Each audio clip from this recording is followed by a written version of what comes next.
Misgav Institute for National Security, Israel's leading national security policy center. My name is Asher Fredman. I have the great privilege to direct this institute under the leadership of our chair, Mayor Ben Shabbat, Israel's former national security advisor. Thank you all for being here. And to open the evening, we're going to call on Gilad Erdan, Israel's former ambassador to the United States and to the UN, the director of the Center for Diplomacy here at the Misgav Institute, and someone who served for many years as a minister, a member of Knesset, and a member of Israel's security cabinet, and played a key role in Israel's fight against delegitimization and for its international standing in the international arena. So without further ado, Gilad.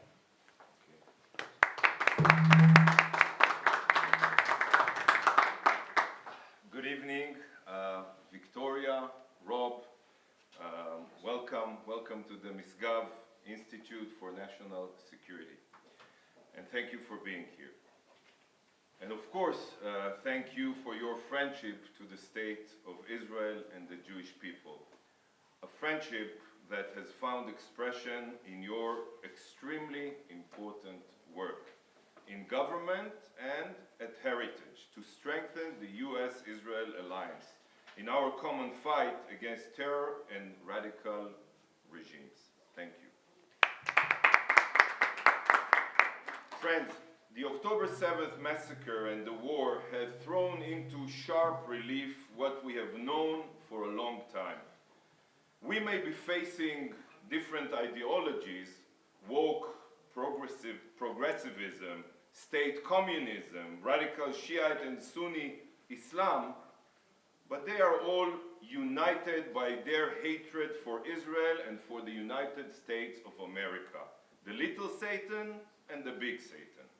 They realize they cannot defeat us on the conventional battlefield. So they are looking to defeat us through delegitimizing our right to defend ourselves, eroding our values, and undermining our strength. As ambassador to the United Nations, I saw firsthand how the United Nations and bodies like the ICC and ICJ are not just biased. They are weapons in the war of dictatorships and terrorists against the free world.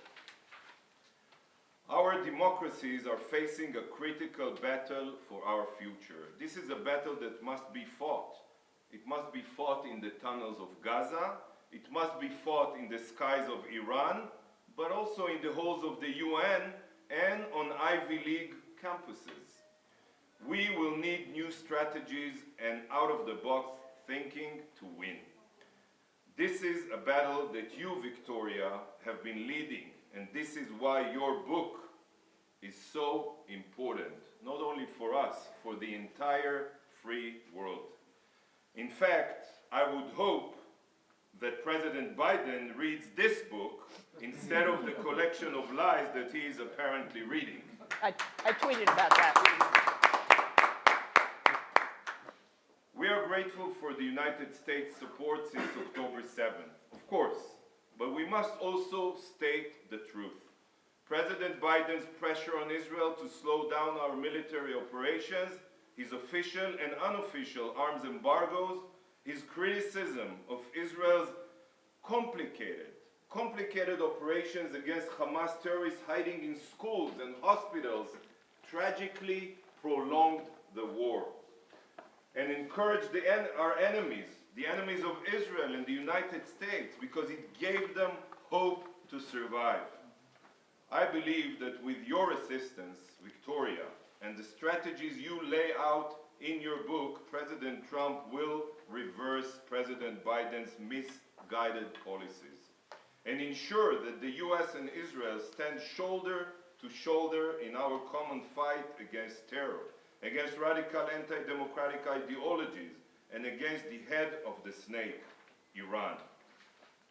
Under a new American leadership, God willing, we will be able to achieve total victory in Gaza. God willing, to support the Iranian people in their fight against the Ayatollah regime, and we need a new regime.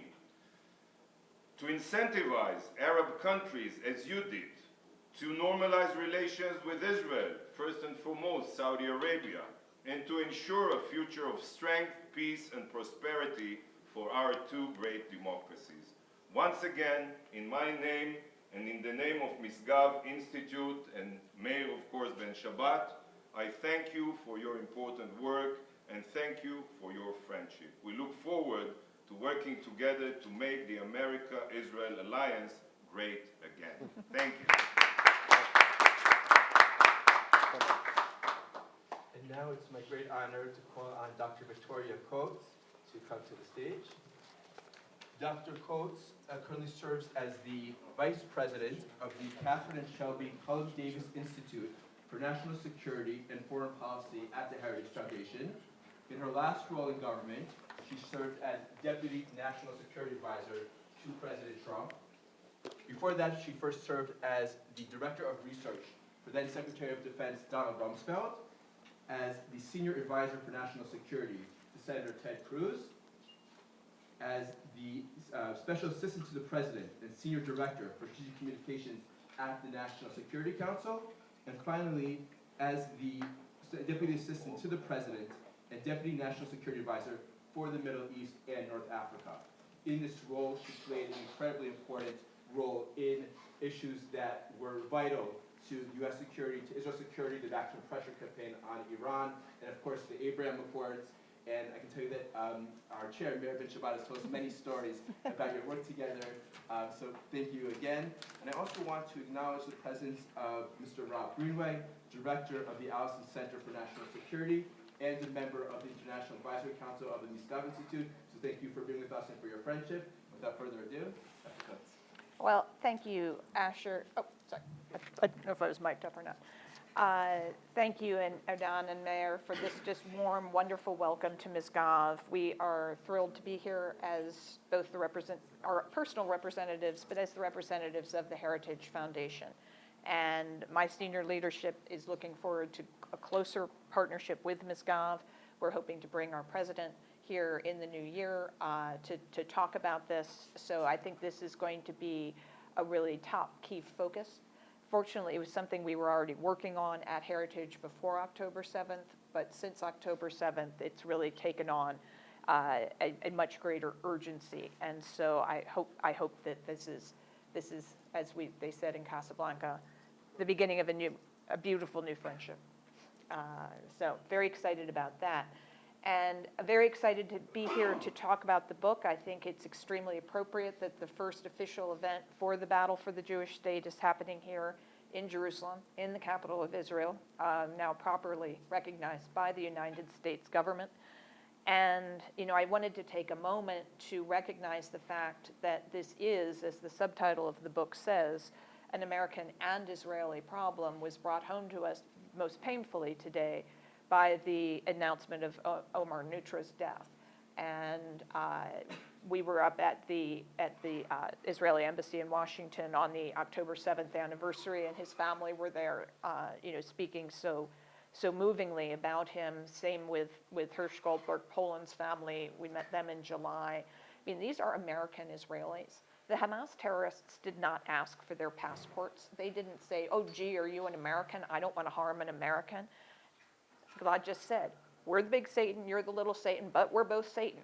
And the sooner we don't let them try to make that a weakness, and we say, actually that's a strength, that you don't differentiate between us, and we're not going to differentiate between ourselves then, and see what we might accomplish there. And I do think that is the great lesson of the Trump administration. And I was particularly proud, my old boss, Ted Cruz, and Asher, thanks for listing all the shy retiring types that I've worked for, that he wrote the foreword to the book mostly about the problems on American campuses. He and Elise Stefanik, who's about to become our ambassador to the United Nations, I think she'll do an absolutely fantastic job. And as you well know, the importance of that position, but they spearheaded the calls from Congress to have the three presidents of MIT and Harvard, and most shamefully for me, because it's my alma mater, Penn, have them resign after their shameful testimony last year when they couldn't call genocide and didn't agree that there was anti-Semitism on their campuses. Well, when I went to Penn last April, I required 3 levels of armed guards. I had Penn police, I had city cops, and Heritage wasn't satisfied, so they sent an armed guard to visit my own campus and say, I think it's a bad idea to hate Jews. And for that, I need 3 layers of guys with guns. There were more guns in the room than people there to hear the remarks. That speech isn't free. We are paying dearly for it in the United States. And so that's why it was really important to me to write this book, to write it as an American. It's certainly not the only book that's going to be written on this topic, but this is my perspective on it. And I also wanted to thank Rob Greenway for being here as sort of the co-conspirator in all of this, and an enormous source of support for it. There's a reason he's thanked twice in the acknowledgments. It's not a typo. So really quickly about the book, and before I get into what I think is likely to happen in the United States in 52 days, not that I'm counting, but when I had that fit of temporary insanity in late April rather, and was at an event for my publisher, Encounter Press, and was talking to the head of Encounter, whose name is Roger Kimball, and I said, I keep getting these 4 questions from a whole range of people, from journalists, from colleagues, from foreign interlocutors, who are so befuddled by where we find ourselves in the spring of 2024, going into this historic election. And Roger said, well, can you write a book in 90 days? And I said, sure. So that was the fit of temporary insanity. But the 4 questions were, the first one is, how did this happen? How did we get from October 7th to these massive protests in the spring of this year on college campuses, pro-Hamas, overtly pro-Hamas? How did we wind up at the Heritage Foundation standing on our balconies for almost half an hour the day the Prime Minister of Israel was in town to address the US Congress?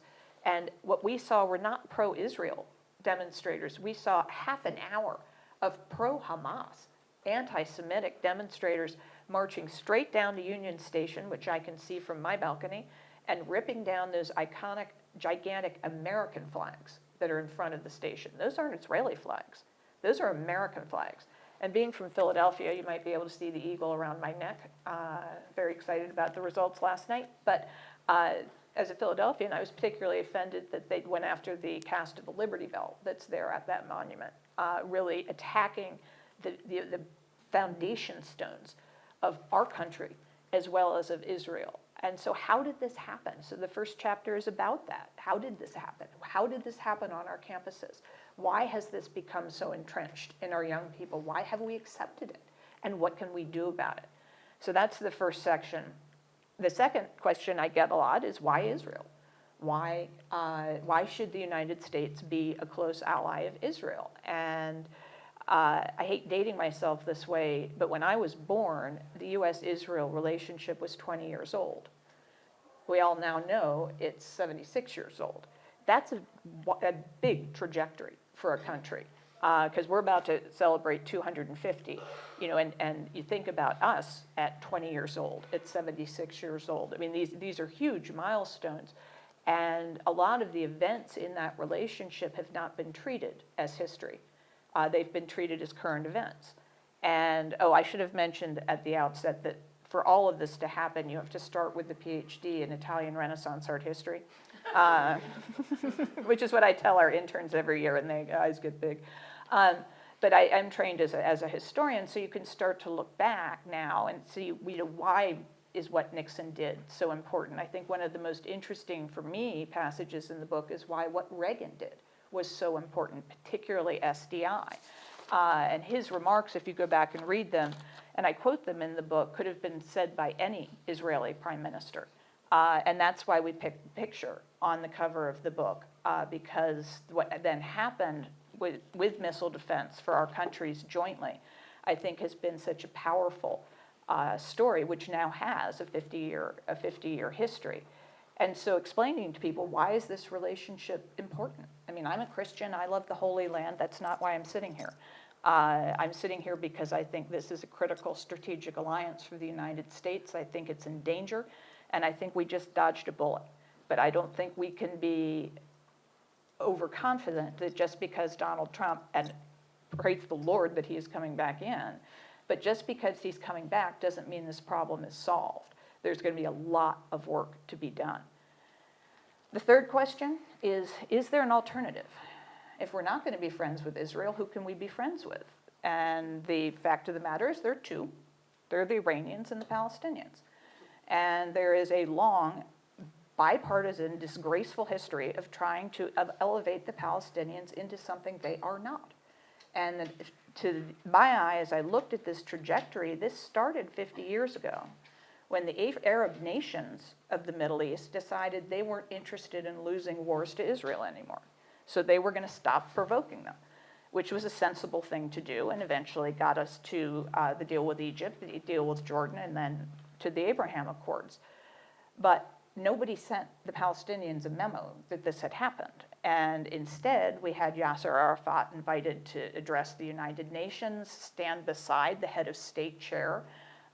They were told over and over again that they were going to get a state. They hear this regularly from the President of the United States, up until, including days ago, if not weeks ago. And this has created a fantasy that this cause, that is their sole sort of motivating force at this point, is worth continuing to suffer and die for. And I think if the rest of the world finally says, I'm sorry, you lost in 73, I mean, it's over. And we can now figure out how we go forward. But that is the reality that has to be recognized on the Palestinian side. And one of the things that haunted me throughout this was Zev Jabotinsky's 1923 essay, The Iron Wall, which I quote on the back of the book, with a quote that Ambassador Ronald Lauder let me use from his speech in October of 2023, which he gave at Heritage. But the Iron Wall says, until they accept defeat, this is going to keep going. That was 1923. Here we are in 2024. We might want to heed that wisdom and figure out how to go forward. And then we have our Iranian friends, and under their current leadership, unfortunately, I don't think there is a constructive path forward. Maybe you could have made this argument in 2008 when Obama came in, and there's a lot of that in the book about why he thought what he did, what he tried to do. How we got to the JCPOA. I was working for Ted in the Senate at the time. We were violently opposed to it. Wasn't much we could do. But you then could see what happened after that. And Rob knows this better than I, but they took dollar for dollar and poured it into terrorism, into their nuclear program, into the IRGC, into their missile program, into their peaceful satellite program. I mean, John Kerry assured us they were going to use it to cure cancer, and I made sure I quoted and footnoted that in the book in case it gets lost to history. They did not. And for when the Biden folk came back in after the Trump administration and turned all those spigots 180 degrees, it happened again.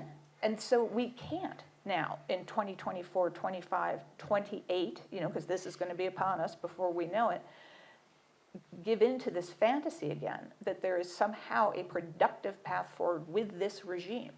Nothing would make me happier than if we can make our friend Eli Kohanim the first American ambassador to the true Republic of Iran at some point in the future. That would be a great day. Right now, that's not possible. And what we have is Iran emboldened. We have the attacks of April 13th and 14th. We have the attack of October 1st. These first attacks on Israel by a regional nation in 50 years. This is a very, very dicey situation. And the response of the Biden-Harris administration has largely permitted that. I mean, yes, there have been sort of some responses, and I don't think Israel's response on October 26 is fully understood. I think it is much more substantial than a lot of press reports would lead you to believe. But the fact of the matter is, Iran thought it was okay to do it in April, and they thought it was okay to do it again in October, and that is a problem. And they need to realize that there's going to be a lot more coming for them under a Donald Trump administration. And then finally, the question is, what's next? Where do we go from here? And I think, the great thing that has become clear over the last year is that the Abraham Accords have endured. There's been stresses and strains. There are lots of things that we can do to further strengthen them, but they have endured. And there isn't a lot of interest in trying to get out of them. And what there is interest in is in pursuing the Saudi deal. This is not a conversation I could have had in a gathering like this 8 years ago when we were considering coming in. It was not a conversation we had openly during the administration until the final days. The first time I realized it might be possible was on July 26th of 2020, when I was living in Abu Dhabi, doing work for the Secretary of Energy, and woke up and turned on Bloomberg, as one does in Abu Dhabi, and they were announcing the deal of Chevron buying Noble Energy. And I said, okay, we're done. I didn't know specifically what was going to happen, but I knew something huge was going to happen, because there is no way Chevron endangers the holy water with Noble. God love them, they're out of Houston, they're wonderful people, but that's a $4 billion deal. They're not calling into question their business in the kingdom or Kuwait over Noble Energy managing Israel's assets in the Eastern Mediterranean. If there was any kind of problem there, that deal never would have happened. And it went through, and if you look at Chevron's page, our webpage right now, they don't call it Noble anymore. They call it Chevron Israel, and there's a big Israeli flag. And so, that is just fine with the kingdom. So I do think, that is a when, not if. It is a complicated deal. It's going to take a lot of time. I think the less we talk about the specifics in public, the better, but just normalizing the concept, the sky isn't falling, the streets aren't running with blood, the kingdom hasn't collapsed, just be as supportive as possible. I think that is the great and good thing that can happen. The other thing I'd like to see us all work on as Misgav and as Heritage is, what does our next iteration of our security arrangement between our countries look like? Because that MOU will need to be negotiated in the coming years. I think it's critically important for us to get that right. I think it should be different than their predecessors going back to 1981. When the first MOU was negotiated, it was negotiated because of Israel's concerns about the Reagan-era arms sales to Saudi Arabia. They were concerned about the AWACS. That's why AIPAC came into existence, was to lobby against this. And the first MOU was what Reagan came up with to reassure the government of Israel that this was going to be okay. But that's going to be a radically different situation in 25, 26, 27. So the document should be radically different and should reflect that. And I think it should reflect Israel's increasing desire for independence. That is from what Gilad was saying. I mean, we saw this in 2014 under Obama. We saw it this year with the attempts to slow weapons while you're in the middle of a shooting war. It's ridiculous. But they do it. And so I think we need to make sure that that document helps institutionalize the situation and then increases Israel's ability to act independently in a crisis. And we're not there yet. We need to get there. It might take a number of years, but that is something we can work on together. So I think those are things that you will see be priorities for a Trump administration. I think you've seen some really interesting appointments so far. The first question to Aryeh when Governor Huckabee was announced was, is everyone in Israel going to be upset that they're sending an evangelical? And he said, no, everyone's thrilled. So I think that is, again, important. I think it's historic. He obviously will have a direct line to the White House, is such an enormous and powerful friend to Israel, and so that is a great one. As I said, Elise to the UN is fantastic. Marco Rubio, who will be our first Secretary of State, who is both sanctioned by and prohibited from visiting China. All good.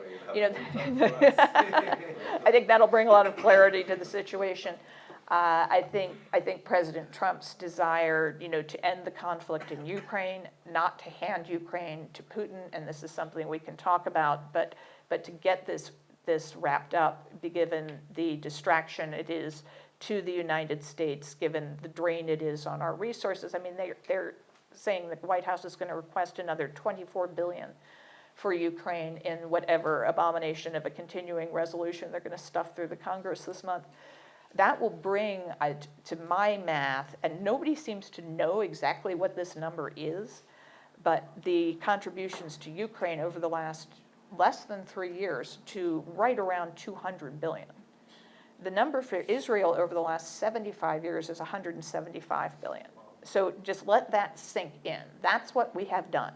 And we are in a grinding stalemate of a war with a country that should not be this much of a problem if we actually wanted to win it. And clearly, our current leadership doesn't. They may have put us in a position where it's essentially not a tenable proposition to do that, but it's certainly not because they haven't spent a lot of money on it. And so I think we do need to look at those resources, what we're doing with them, what the real threat from Iran is in 2025 as opposed to what it was in 2020, and how we're going to allocate those resources. And I think those are conversations we should have together as well as individually. So that is the battle for the Jewish state. That's, as I've said repeatedly, I wish I didn't have to write it, but I'm glad I could. I am deeply grateful to Heritage, which is supporting my travel here today, supported the publication. Going to throw me a nice party if anyone's going to be in Washington on the 17th. You're all welcome to come. So I'm deeply grateful for all of that. I'm deeply grateful for my friends here, old and new, and just look forward to taking your questions. And you know, as somebody who works for a lot of politicians, I'll either answer or dodge. So thank you so much. And I also just want to take the opportunity to thank Media Essential for being our partners on this event and for the partnership in general with the Misgav Institute. So thank you very much. And now we'll open up to questions. Ruth? Yeah.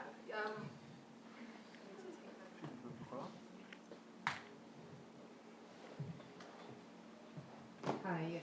Thank you. Just say your name and where you're from. Yeah. Hi. I'm Ruth Eglash, and I'm working for AFP News Agency. You spoke about the war in Ukraine and the U.S. contribution there, and what you imagine the Trump administration will do in that scenario. And I'd like to hear more about what you believe he might do here, and how he might deal with the wars that are taking place here in Gaza, in Lebanon. We've seen a flare-up today, some action in the north despite the ceasefire. So I'd like to hear your thoughts on that. Thank you.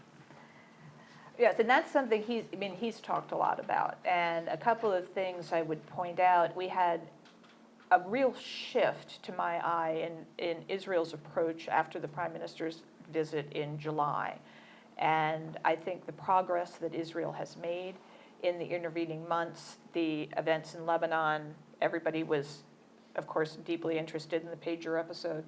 And the assassinations that had been impossible for decades that really did destroy Hezbollah's leadership. Same thing for Hamas. So I think there should be a very sober assessment after the new administration comes in of where that progress is, what is left to be done, what is the time frame. I think the president-elect has been very clear. He does want this conflict to end. He needs Israel to be secure and prosperous, but that doesn't mean we leave things in the condition where this could happen again.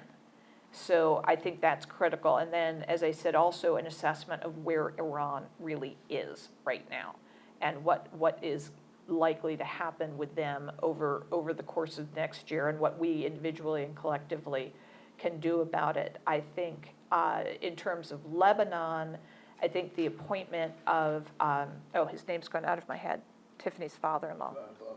Oh, yeah, Bullis.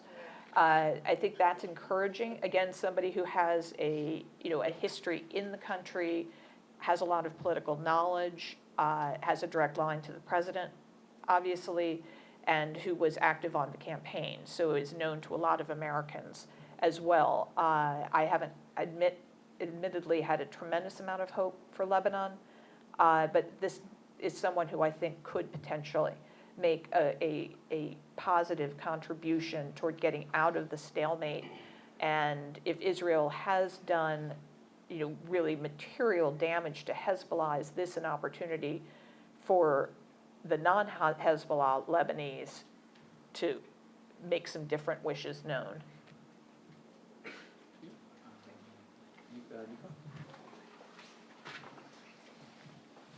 Is this coming the way?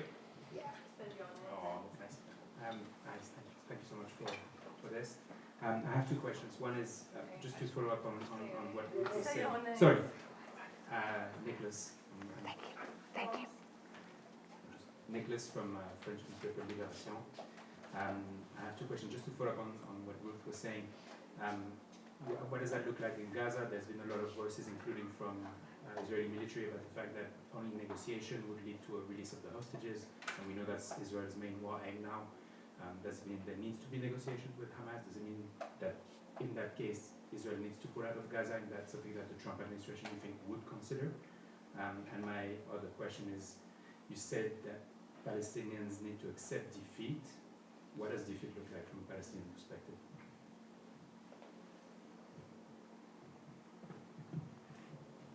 Well, I think defeat looks like renouncing the stated desire to eradicate Israel, and then taking actions to achieve this. And I think Prime Minister Netanyahu largely laid this out after Sinwar's eradication, that if you disarm, if you release the hostages, if you declare the end to the jihad against Israel, then you will be spared, for starters, and then we can talk about what comes next. And again, hauntingly, this goes back to Jabotinsky. He lays out what comes next in terms of we will make agreements on fairly specific things. And I don't have my glasses on, but it's on the back of the book, so we can look at it. Found my glasses. But it's this isn't, I think, rocket science or complicated. And, as Aryeh knows as well as anyone, we worked hard on this during the first Trump term on a good faith offer that could have led to a negotiation. And President Trump was very clear about that. He didn't expect the Palestinians to just take it. He's like, this is a jumping off point for negotiations, but you've got to come to the table, you've got to negotiate. And if your core demands are non-starters, the reason the 67 borders didn't hold in 67 is they're not tenable. It's not possible.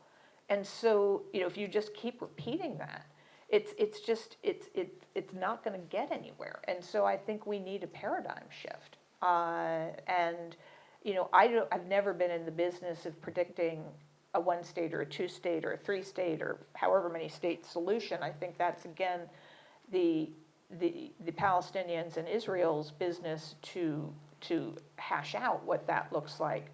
But the insistence on this sort of rote formula for the last 50 years has gotten us absolutely nowhere. And we have to admit that Oslo has failed. It didn't work. I think it was well-intentioned, but it didn't work. And so if we try to go back into that box, we're just going to wind up back here. And I think that's what all the parties, including the Palestinians, should want to avoid. Oh, and then to Ruth's question, which also goes to yours, which I think is important, which was a rhetorical shift for the president-elect after the October 1st attack, was he did say he thought Israel should hit the nuclear sites and the energy sites. That's new.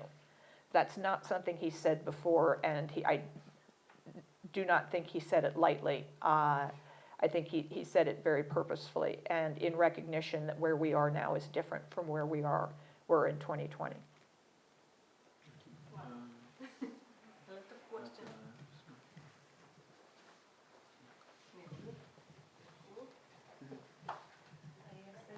Thank you. I'm Barbara Diamond. I write for the Jewish Press in New York and the Times of Israel. I can't Here- see you. here Where are in you? Oh, Israel. there you are. Okay. I would like to ask you, given, if you don't accept my givens, you'll tell me, but given that the State Department has its own definition of what it wants for the Palestinians, and given that it is not the same goal as probably President Trump, how do you suggest that he will manage the State Department when looking to possibly create, I'm hoping he will want to create a change of regime in Iran. And if you agree that he wants to change the regime in Iran, how do you think he might do that?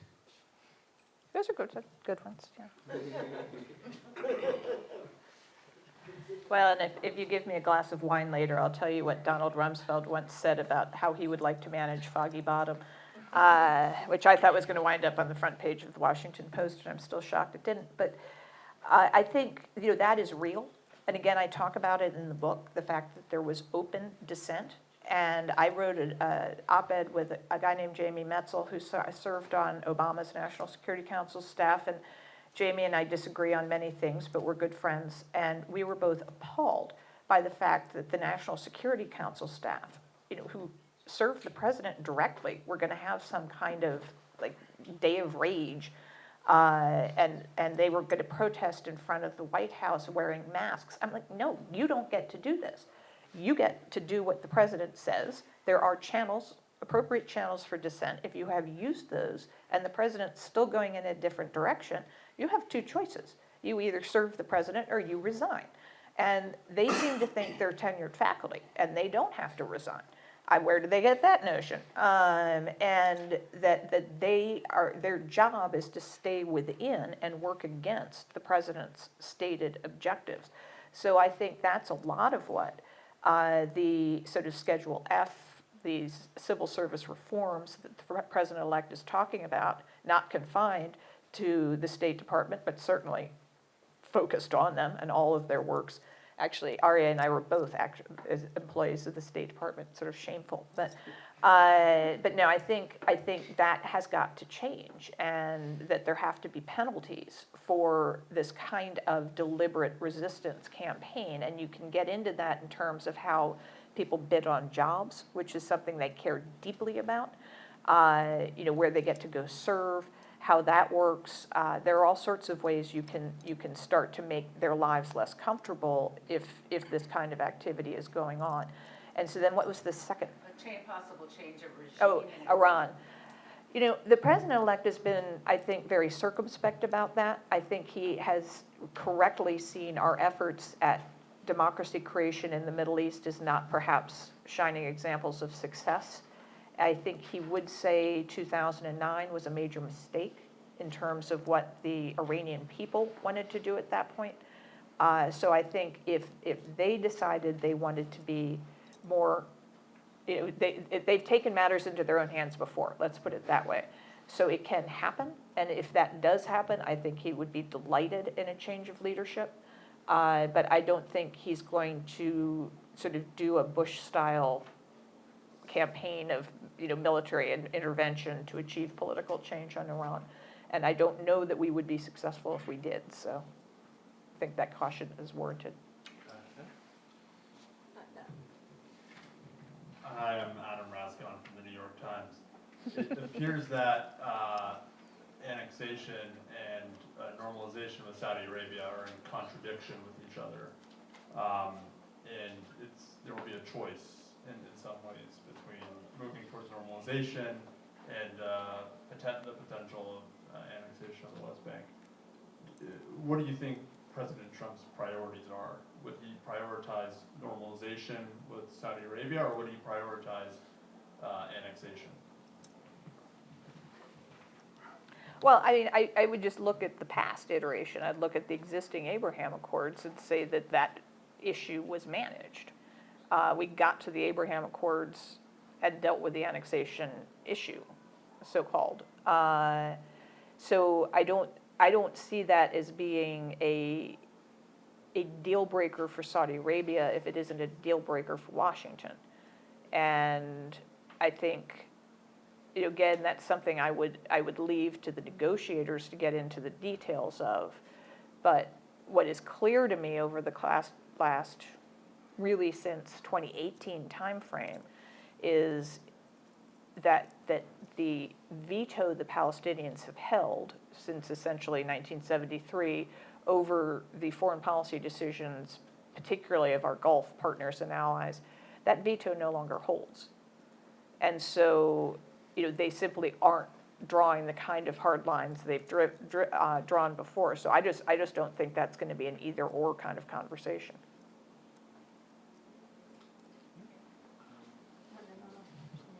I'm hogging the mic. Hi, Anat Khaled from the Wall Street Journal. I wanted to ask you, so basically the Biden administration has had this unprecedented policy of sanctions on settlers, and what you think if Trump is likely to remove those, and then what you think Trump will do in terms of, there's a discourse in Israel that's coming up a bit on, settlements in Gaza, what you make of that, if you think that's realistic. Yeah, I think the failure of that program of sanctions has been clear, in the great, I mean, what was interesting to me in the run-up to the election is how unhappy so many Muslim Americans were with the administration because they couldn't figure out where they stood. And I think that was a key point of it, that you say you support us and our cause, and you're sanctioning these couple of guys, and sometimes they weren't sanctioning the right people, and it seemed like a very confused effort. But at the same time, you're doing all these other things for Israel. So I don't think it was in any way productive or helpful. I think it undermined, a very serious relationship at a critical time for what essentially to me was a messaging device. And, that's not why I want to use sanctions. I think they're a very serious tool and should be used for practical causes, not for posturing. So I would expect that would be pretty short-lived under President Trump. Now, that said, I think he'd like to, I think, what happens to Gaza physically is an internal Israeli issue. I don't think that's something he would be eager to weigh in on or think that he was an authority on. But again, that's something I would expect ask something like, well, okay, is this worth it? Is this going to cause more problems than it's worth? And then have that conversation. But I wouldn't see that as something he would be eager to take a position on.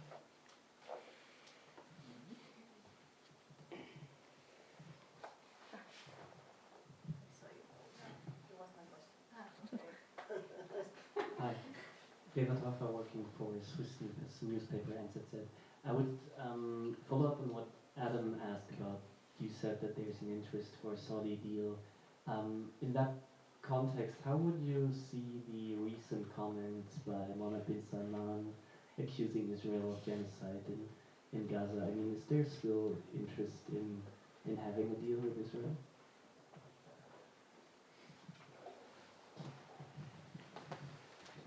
Oh, I think there's, thanks for coming. No, I think there's considerable interest in a deal. I think everybody sees, what is now possible. I think, this was President Trump's trip to Riyadh in 2017 when he kind of laid out what this could look like as a kind of regional alliance. At that point, we didn't say, oh, gee, we want to get Israel into it, because that seemed impossible 8 years ago. But now you can talk about it openly. I think having Israel in CENTCOM is a huge step, which we initiated, and to the Biden folks' credit, they did try to slow it down, but they eventually did get it done. That is a concrete step, and again, seemed impossible 10 years ago, but now has worked extremely well and effectively. And so you already have that key cornerstone to the security partnership in place. And so once this has happened and has endured now, I guess that was September of 21 when that happened, and that, again, the sky hasn't fallen and the streets haven't run with blood, then I think you can really build on that. And I think for Saudi to get to its vision, whether it's 2030 or 2035 or whenever it may be, the kingdom is changing so rapidly. And where Saudi is now is very different from where it was in 2020. And I think those changes will continue. That said, there are also historic pulls and demands on the monarchy, which are not confined to King Salman. So I am somewhat less concerned about what the Crown Prince says than what he does. And he hasn't actually done very much that would make me think that this was off the table.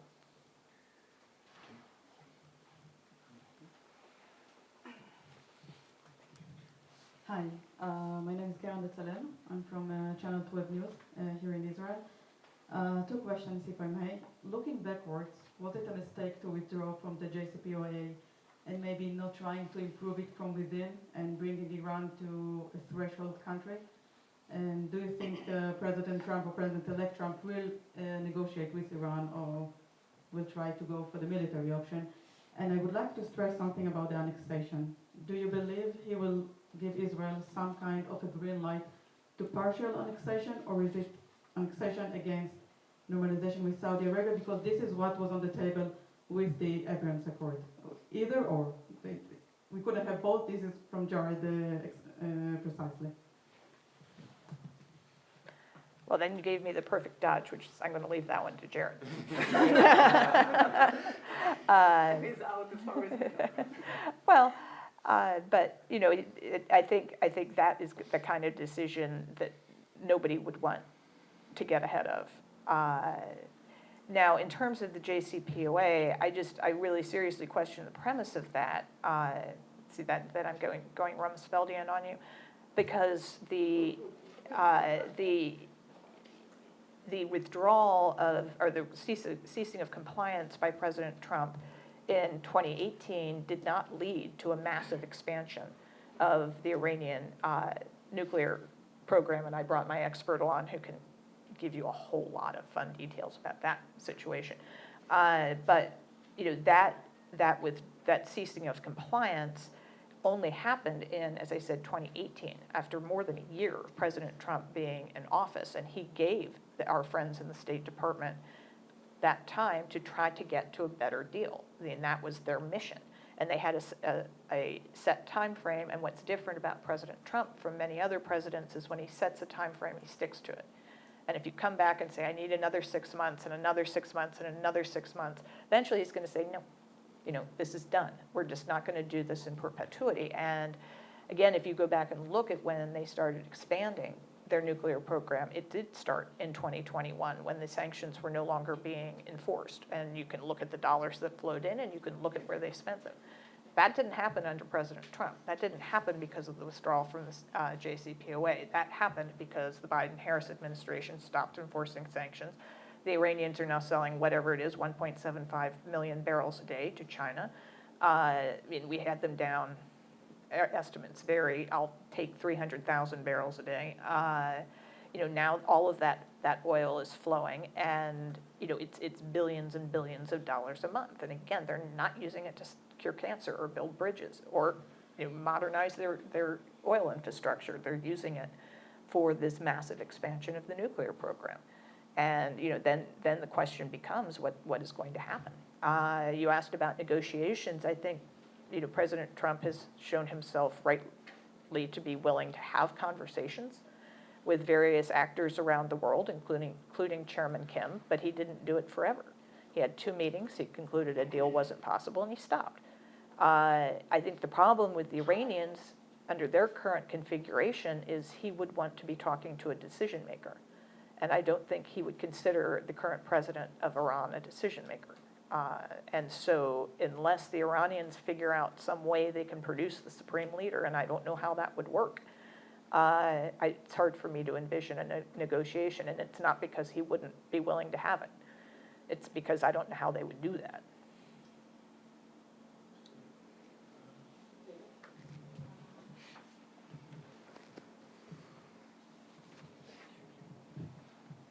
Hi, David Romer from WorldNet Daily. Despite the Republicans' victory in the election, there seems to be a discussion about foreign policy, about how interventionist it should be, up to and including the Vice President, J.D. Vance. So how much will Trump's policy last beyond him if there is a President Vance in 2028? If he has a more isolationist tilt, if he listens to more isolationist voices, what do you think that might do for U.S. foreign policy, obviously with specific regard to Israel and the Middle East? Well, as a friend of Senator Vance's, I've been looking for any statement on his part that he actually wants to withdraw support for Israel Or, I mean, but that's the thing, is he supposed to be an isolationist because he is, at least to some extent, opposed to an endless, as much as it takes, as long as it takes approach to Ukraine, which is not a strategy. And as I just said, we are starting to talk real money here, and I don't think that Senator Vance is in any way wrong. So I do think there may be, I count 2, you might say 3 members of both the House and Senate, there are 535 of them, so less than 1%, who you might call isolationists on the right. I think you can find a whole host more on the left, but for some reason, everyone's hair on fire about isolationism amongst the Republican Party, and I just don't think it's real. I think there is a recognition that when we do something like we did on the night of October 1st, which was we fired off 12 Aegis missiles, which did the Lord's work. I'm glad we did it, and it worked, and the Iranians, got very little for their attack. That's 1 year's production. We do 12 a year. So 1 year is now gone. That's going to be a problem quickly if we don't manage some of these conflicts. And so I think that's more what you're hearing from the folks who are concerned about our fiscal situation in the United States, which is not great. We're not China, thank heavens, but I'd prefer not to get that way. So, how we manage the fact that we have exposure in Europe, we have exposure in the Middle East, we have exposure in Asia, and oh wow, we have a domestic security situation that we haven't seen in a long time, because of what's been allowed to go across our southern border and what we're going to have to do about it and the resources that will be required to make that better. So I don't fault Senator Vance at all for having that kind of view. And I would just again point to the appointment of somebody like Marco Rubio to be Secretary of State. I mean, nobody can call Marco an isolationist, and Mike Waltz to be National Security Advisor, not an isolationist. So to my experience, President Trump does like to have a range of views in the room. I think that's a good thing. And he would be interested in what the Vice President has to say. He would want to hear from the Secretary of State. And then he will make his decisions on his own. And so I don't think that's an accurate assessment of where the Republican Party really is in the vast majority of it, and where it's likely to go in 28. Let's take 2 last questions. I did fly in today because our daughter got engaged and the engagement party was Saturday night, so I had to, we're very excited. She's been to Israel, but so I'm a little tired.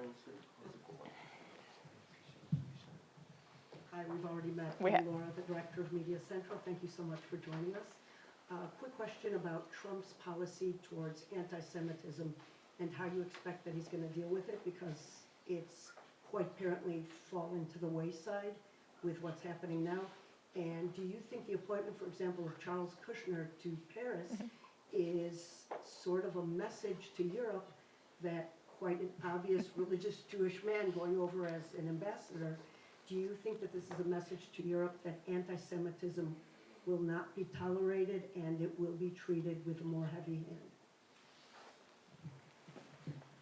I think, sorry about that. I think that's going to be the case, and thank you, Laura, for all your help and your partnership on this. I think the president, like all of us, is horrified by what's been revealed in the United States, and he's spoken very clearly about particularly his intentions towards our academic institutions, what can be done in terms of funding, in terms of legal peril for them if they don't shape up. And as a failed academic myself, I can tell you the one thing they care more about than parking spaces is their funding. And so this is going to get the attention of those institutions real fast. And the folks, even if they support the anti-Semitism, if they see their grants coming into question, the torches and the pitchforks will come out for the folks in the Middle East studies and the law schools and whatnot. So I think that's a pretty effective way to do it. Another proposal also by our friend Ali Kohanian that I would very strongly support would be double hatting the anti-Semitism envoy, who traditionally has had an international remit out of the State Department. Double hat them as a White House assistant to the president for domestic anti-Semitism, have that person both plugged into the NSC and into the Domestic Policy Council, so that you are admitting this is an American problem. And nobody wants to go back and look at Nazi Germany, but we need look no further than that to see what happens if you tolerate this. And it becomes normal, and it becomes popular among young people. And, you know, I'm not saying that's where we are right now as the United States, but I think we really have some work to do to make sure, and it apparently isn't enough to have a president who has observant Jewish grandchildren, who is very clearly not an anti-Semite. That's not enough.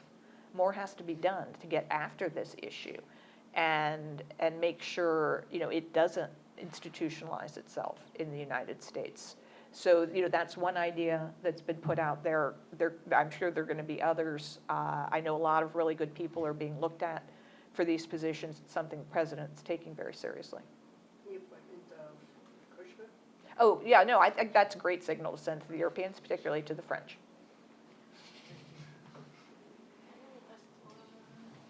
Let's take two questions from Itai, and then we'll let Victoria answer. I'm Anna, I'm from Israeli news agency, TPS. My question is about the money again. The Palestinian Authority has this practice of pay for slave, where it pays for the families of the terrorists, and part of this is US money. So can we expect any change in this policy? We'll take one more question from Itai, and then we'll let Victoria answer both. You're going to have to remind me of what they are. My question is a bit longer. Itai Melchior, independent analyst. Since we established you're not going to be isolationists, we haven't spoken about other things. We like speaking about ourselves as Israelis, but there are other issues in the world. China, Russia, North Korea, Africa leaning today more to that side. Maybe Europe, not sure. Gulf, the question is, what is the policy going to be on those big issues? For the whole world. Okay. Well, and thanks for both those questions. As somebody who worked very closely with Robbie and Stuart Force on the Taylor Force Act, the pay for slave thing is something I've been tangling with. It's something I know President Trump felt very strongly about. It was one of the reasons he cut off so much of the funding to the Palestinians. And you know, the unfortunate reality is that money is fungible. It's the same thing with the humanitarian money going to the Iranians. If they're getting that money, that means they're not spending money on some things, and they can spend more money on the nuclear program. Same thing with the Palestinians. They can spend more money on terrorism, more money on attacks on Israel, and none of that money ever seems to get spent on the actual Palestinians. So I think that the president-elect will take a very serious view towards that as a symptom of what is wrong here. You know, that American taxpayers are funding this. This is just fundamentally screwed up, and it has to change, and it can't go on, and it's been allowed to go on for far too long. And we do have things, you know, mechanisms such as the Taylor Force Act, which, if implemented strongly, can help. And I know Congress would be eager to do whatever else would be appropriate. In terms of the whole world, Itai, that's a good one. The main thing that's different is something I call CRINC, which is China, Russia, Iran, North Korea. When we wrote the and it could be CRINC-y if you put Yemen in there, or it could be CRINCs if the South Africans continue to act up. CRINC-y? No, Yemen, CRINC-y. Yeah, because they were sending the Houthis to Ukraine. So we were calling it CRINC-y for a while, but I think it really is just CRINC. That was not the case when we wrote the National Security Strategy in 2017. We treated those as distinct problem sets. And what the Chinese have done over these 4 years, and you can look at the deal that they inked with the Iranians in March of 2021, whatever that is, $400 billion over 25 years, the partnership with no limits with Russia in February of 2022, and then their behavior since then. Which, I mean, the administration tried to get a wedge in there. They tried to get the Chinese to rein them in, the Russians in, or the Iranians. It hasn't happened. And they're not going to do it because this works great for them. They have, you know, massive amounts of natural resources flowing into China from both Russia and Iran. And, you know, they're getting it at a discounted price. And it's helping them manipulate their own economy and alleviate some of the pressures that are on them. And then they're using all of these things. I mean, there is no reason for the North Koreans to be in Russia. There is no, that just shouldn't be. We shouldn't be finding Russian equipment in the Hezbollah tunnels. The Houthi, heaven knows, shouldn't be traveling to Russia, although that does seem to have been a comedy of errors. We shouldn't have, Iranian drones. We shouldn't have, Chinese merchant vessels severing cables between Finland and Sweden. This is all concerted activity that is going to create a very different problem. And the North Korea relationship is a little bit different, but that's also something that's relatively recent in terms of the dependency of North Korea, which historically had been dependent on the Soviets. So it's really since the end of the Cold War that complete domination of North Korea by China has become a reality. And so that is what China has been up to. I call it the modern day specter, if you remember your old James Bond. But that's kind of what they've created here, and they're increasingly brazen about it. And so, how you confront that, I think it was Eisenhower who said, if you can't solve a problem, enlarge it. So maybe this is now our very large problem, and maybe now it's out in the open, you can start to expose its weaknesses, its vulnerabilities, because heaven knows this isn't a nice group of countries, and they don't historically get along.